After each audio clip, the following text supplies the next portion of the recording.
Le Seigneur Jésus-Christ dit, mes brebis ne suivront point un étranger, car leur oreille est exercée à la voix de leur maître.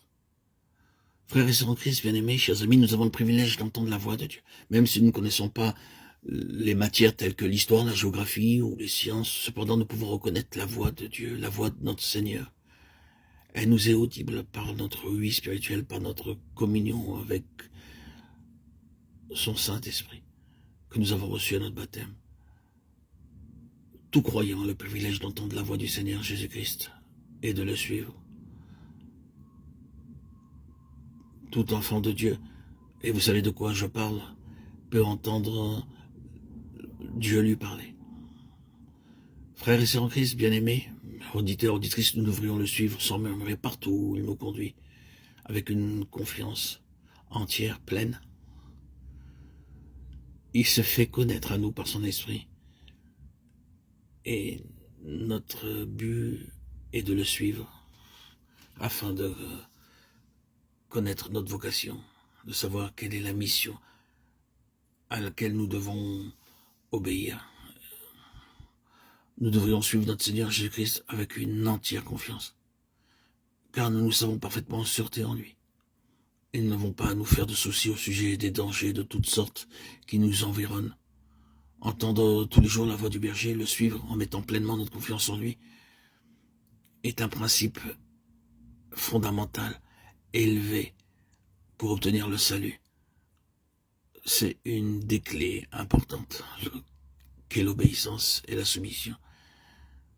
Il nous faut donc discerner constamment, quotidiennement, en permanence la voix de Dieu, par notre ouïe spirituelle, notre oreille spirituelle, entendre les messages de Dieu. Reconnaître ce qui est de sa volonté, ce qui n'est pas la sienne, ce qui est de ce monde et ce qui est du ciel, ce qui est céleste et non terrestre. Le Seigneur donne de la force à celui qui est fatigué.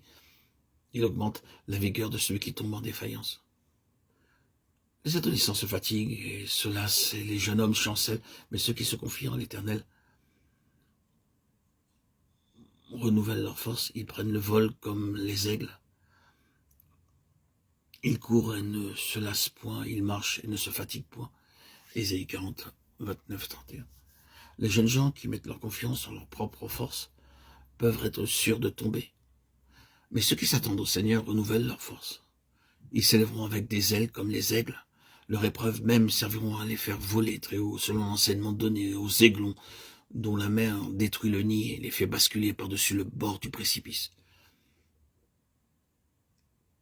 Si on leur permettait de rester confortablement dans le nid, ils deviendraient semblables aux moineaux qui ne savent pas voler haut.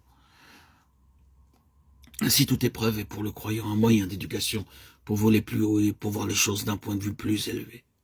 Il court et ne se lasse point. Cela veut dire que nous recevons la force et la grâce nécessaires pour persévérer dans n'importe quelle situation.